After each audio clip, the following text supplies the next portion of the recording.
വീട്ടിൽ ഐശ്വര്യം നിറയാൻ വരൂ മക്കളെ, നമുക്ക് പ്രാർത്ഥിക്കാം.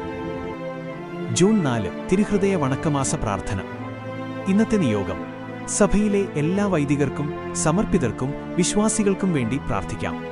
ദൈവസ്നേഹത്തിൽ അവർ കൂടുതൽ ആഴപ്പെടാനും തിരുഹൃദയത്തിന്റെ കാരുണ്യം ലോകമെങ്ങും പ്രഘോഷിക്കാനും അവർക്ക് കൃപ ലഭിക്കട്ടെ. ധ്യാനചിന്ത: ഈശോയുടെ തിരുഹൃദയം സ്നേഹത്തിന്റെ അഗ്നിപർവ്വതമാണ്. ലോകം അവിടുത്തെ സ്നേഹത്തെ തിരസ്കരിച്ചപ്പോഴും അവിടുന്ന് തന്റെ സ്നേഹം പിൻവലിച്ചില്ല. തിരുഹൃദയത്തിന്റെ ആ സ്നേഹം സ്വന്തമാക്കാൻ നമുക്ക് ശ്രമിക്കാം. നമ്മുടെ പാപങ്ങൾ നിമിത്തം തിരുഹൃദയത്തിനുണ്ടായ വേദനകളെക്കുറിച്ച് ഇന്ന് നമുക്ക് ധ്യാനിക്കാം. സൽക്രിയ: നമ്മെ വേദനിപ്പിച്ചവരോട് ക്ഷമിക്കുകയും അവരോട് സ്നേഹത്തോടെ പെരുമാറുകയും ചെയ്യുക. ഇന്നത്തെ ദിവസം ഒരു വിശുദ്ധ കുർബാനയിൽ ഭക്തിയോടെ പങ്കുചേർന്ന് ആ ബലിയിൽ നമ്മുടെ ഹൃദയങ്ങളെ ഈശോയ്ക്ക് കാഴ്ചവെക്കുക. സുഹൃതജപം: ശാന്തശീലനും വിനീതഹൃദയനുമായ ഈശോയെ, എന്റെ ഹൃദയത്തെ അങ്ങേ തിരുഹൃദയത്തോട് അനുരൂപമാക്കണമേ. സമാപന പ്രാർത്ഥന: സ്നേഹനിധിയായ ഈശോയെ, അങ്ങേ തിരുഹൃദയം എന്റെ ഹൃദയത്തിൽ വസിക്കണമേ. എന്റെ എല്ലാ ചിന്തകളും വാക്കുകളും പ്രവൃത്തികളും അങ്ങേക്ക് പ്രീതികരമായിരിക്കുവാൻ ഇടയാക്കണമേ.